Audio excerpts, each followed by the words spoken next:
Good morning.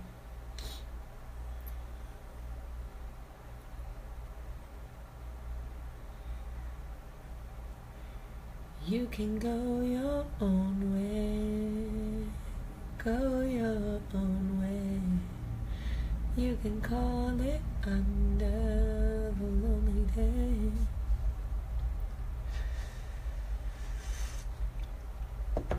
Ooh, that is hot. How's everybody doing this morning? I'm going to take the lid off it. Hi, Ash.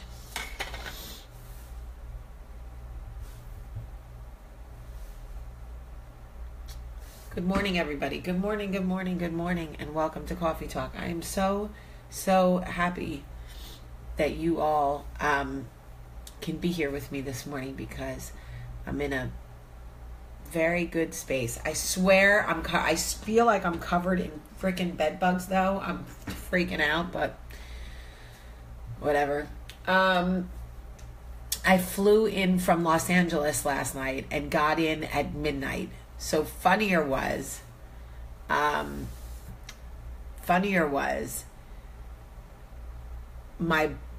don't even like to call him my boss. I'm sorry, that's just cheesy. I'm not doing it. My partner was supposed to leave today, Los Angeles today, and I'm waiting to get on the plane, like I'm just hanging out waiting, and I turn around and he's standing behind me. I go, "What are you doing?" He goes, "Oh my God, you're on this flight?" I go, "Yeah." He changed his flight, so we basically he sat one seat in front of me on the plane, and we just texted each other work stuff for the first 2 hours, and I'm like, this is ridiculous. You're sitting in front of me. I'm not texting you work stuff anymore. Shut up. Stop talking to me. And then we just started texting each other funny memes. So we spent, oh my God, I literally feel like I'm covered in bugs. I'm not kidding. I can't handle this. I'm gonna have to set my body on fire. Anyway, we got home. We landed at midnight. And he's like, "Where are you going?" I go, "I'm going to a hotel by the airport. I'm going to drive home first thing in the morning." He's like, "You want my guy to drop you off?" I'm like, "Oh, you have a guy? What does that even mean? You want my guy?"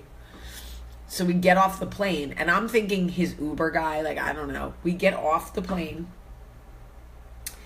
and there's a Delta, VIP guy standing at the door. And he's like, "Hello, Mr. Packer, are you ready?" And Will's like, "Yeah, I'm ready."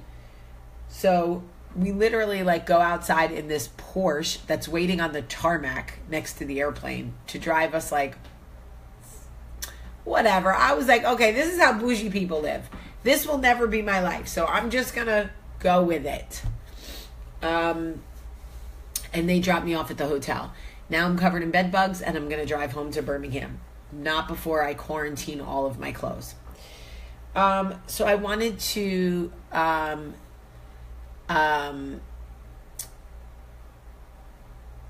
so LA was great. The meeting with Kevin Hart's team was great. And work is good. But I wanted to tell you something really important, even though I'm being eaten alive with bugs. Oh my God. 8 years ago, 2009. So 2009, on this day, I walked into Dr. Huggins' office after getting home at 9:30 in the morning from Los Angeles. And we were trying to figure out why my period wouldn't stop. I had been bleeding for 10 days, and that's a long time for me to bleed because I'm a 4-day, 5-day tops. So I know I say this all the time as a warning sign, but let me say it again to you. One of the big warning signs that I had because I had no pain during my experience was that I was bleeding in the shower. If you are bleeding during your period, or what feels like a heavy period, or what feels like a weird period, if you are bleeding in the shower. Like while you're standing in the shower, you need to go see a doctor. Okay, so I don't know if it's bed bugs for real. It's just how I feel. Okay, so anyway, I went in to see Dr. Huggins. And I go into the room and talking to Paula, my ultrasound technician, and we're talking. And all of a sudden, I see it. I see the gummy bear. There's no, like, if you've ever had a baby, if you've ever seen an ultrasound, there's no, like, is it or isn't it? It was a gummy bear. There were arms and legs moving like this. And then I hear the heartbeat. Bum, bum, bum, bum, bum, bum. And I'm like, and she was like, Jamie, I need you to be completely still. And I was like, am I pregnant? How am I? Surely not. Olivia was 1.5 and Max was 9 months. I was like, this can't be right. This can't be. And then I remembered the vodka that Michael and I drank on the 4th of July. And I was like, oh, yeah. Or the trip we took for the 4th of July. It was actually the week before, but yeah. So, anyway, long story short, long heartbreaking story short, I had a 9-week-old fetus, baby, whatever you want to call it, growing in the wrong place. And wouldn't it just be my baby who figured out a way to grow in the wrong place, but grow anyway? Dr. Huggins said, I've never seen a baby this far along in a tube. I've never seen it.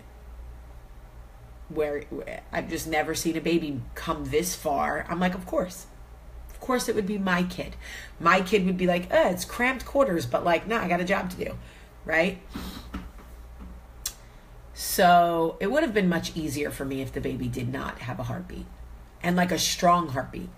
Like my baby thought it was going places. My baby thought, I'm in it for the long haul. So Dr. Huggins explains to me at that point that there is no way to save the baby. So of course I go into like mom preservation mode. I'm like, that's not real. That's not real. You can save the baby. You can move it into my uterus. And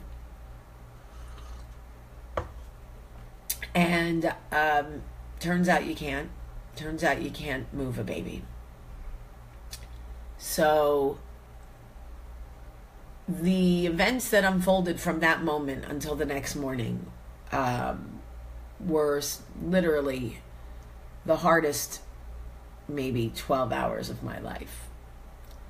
And it was a deeply isolating and lonely experience, because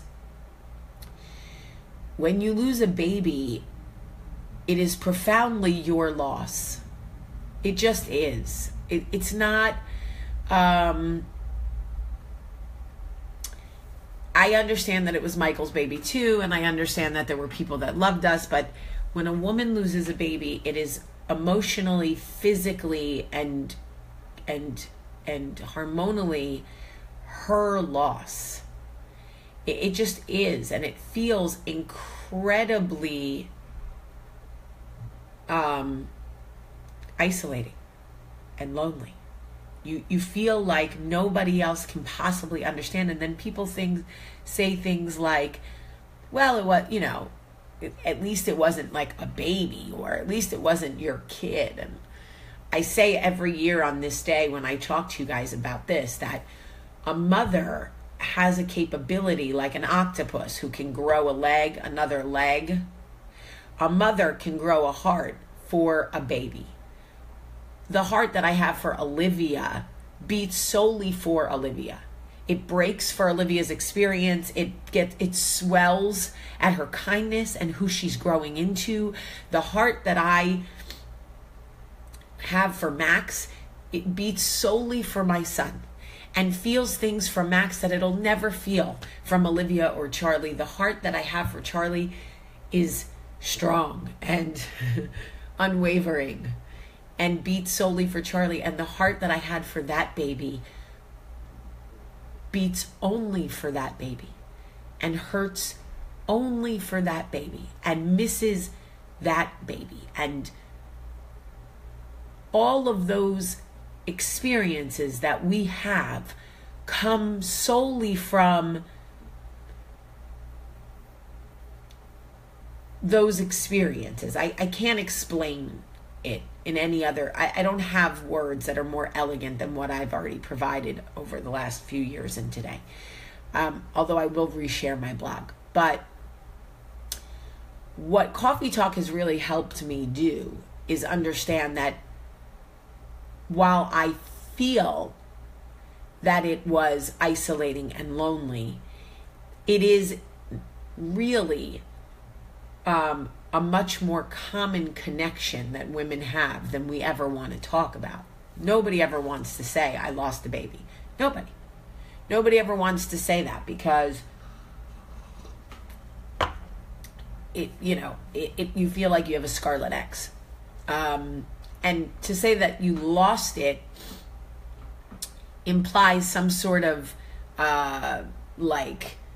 mishandling of the situation or irresponsibility on your part. I don't really love the wording, I lost a baby. No, I didn't lose it. I knew exactly where it was and I wanted it desperately. I just couldn't keep it because it would have killed me. So I don't know if there's a better word to say, but saying we lost babies, putting that on women, she lost a baby. No, we didn't lose it, you lose a pen, you lose a fucking bobby pin, you lose a scrunchie, you don't lose a baby. You I don't know. I don't know what a better word is. She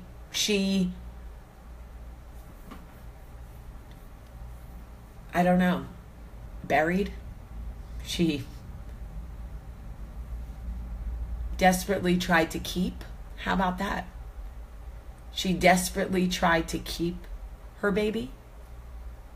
I like that better than she lost it. Just a thought. But I digress because she didn't get to keep. Yes, Carrie. That is what I'm trying to say. My name is Jamie, and I didn't get to keep my baby. That is a much better way to say it than that I lost it. I did not lose anything. I know how to keep babies. So we will say that. Anyway.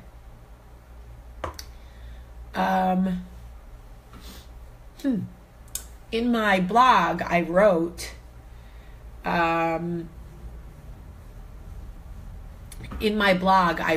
that I believe that our angel babies, rainbow babies are the ones with Charlie is a rainbow baby. Angel babies, I believe the way that moms look at babies in nurseries at hospitals and say, look, that's my baby. Isn't she cute? I believe that our angel babies look down at us and say, look, that was my mom. Isn't she great? I believe that. I really do. But I want you to know that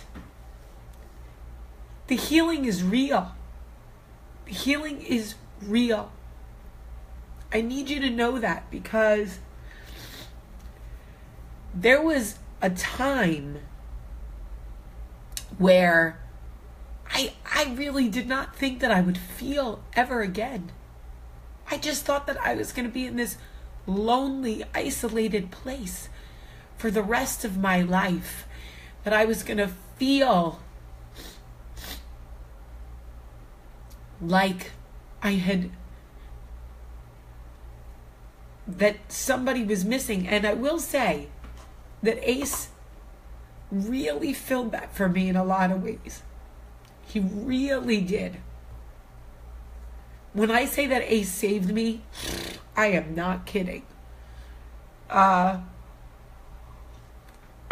I know I'm crying, and you're probably going, this lady's talking about healing, but she's crying. But I just want you to know,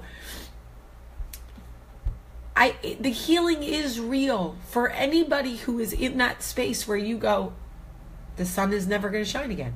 It's just not. Food is never going to taste good. I don't want to listen to music. I don't want to be engaged in conversation or pay attention to anybody. I don't want to be forced to think or talk or enjoy or laugh or dance. I don't want to do any of those things because I'm numb. I want you to know that that is part of the process. It is very real. You have to go through it. It is the darkest part of the tunnel. When you don't get to keep your baby, when you don't get to keep your dad, these things are real. When you don't get to keep your dog, it's a real experience and it's a tunnel and you got to get through it. And the darkest part sucks. It sucks. It is so dark. You know there's light. You know it. You know there's light because tunnels don't go forever. So you know the light is coming, but it is so dark. And the part of the tunnel that you're in that you think, I know there's light, but I just don't see where it could possibly be. But I promise you, even though the tears come, and even though you acknowledge the loss, the light starts to come. It does. The light starts to come little by little as you move through the process. You start to go, gosh, it's still dark, but it's a little less dark. And then you move on and you go, it's a little less dark. Then you move on and you go, I think I see light. I think I see light. And you keep going, and before you know it, the light is shining on your face again. And at first you will feel like you want to turn around and run back. You want to run back into the darkness. It was safe there. You could just feel nothing there. But you can't. You can't go back. You've already come through. You got to keep going. You got to feel the sun again. You got to listen to music again. You got to taste food again. You got to love. You got to try.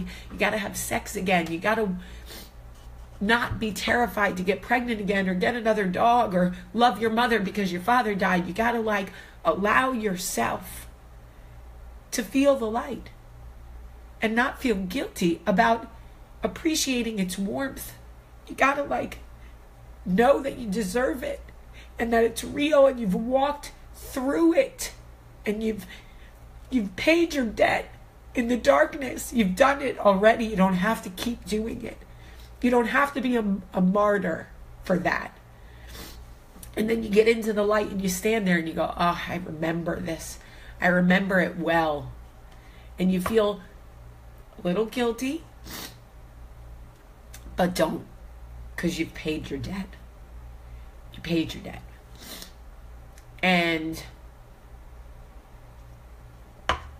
it's amazing. And you do start to heal.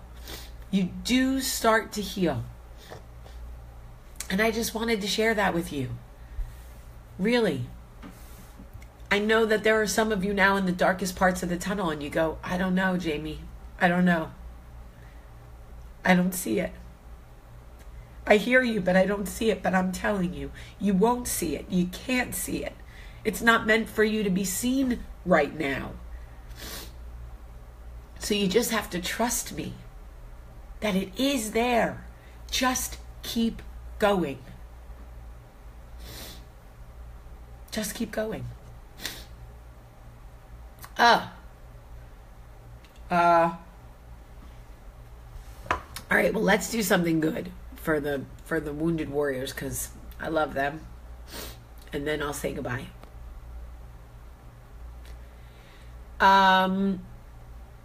If you guys know anybody who may need this video, tag them or share it on your page. click share. And here's the thing, you may not know that somebody lost a baby, so sharing this video is important because they may need the message and you may not even know that they're in the darkness. That's the thing about not being able to keep your babies, is that some of us carry a certain shame with that because the words like lost. She lost it. She couldn't find it. Went to the mall one day and just lost it. Baby was lost. No, it's not how it works. Anyway, so share this video. There's a button right there. Just click share. Lastly, my baby was a girl, and she was perfect. Okay, I am gonna shower, set my body on fire, and then drive back to Birmingham so I can see Michael and the kids. Thank you to everybody who shared this video, because you just never know who you're saving. You just never know who needs to hear this. I love you. I love you. I love you. I love you.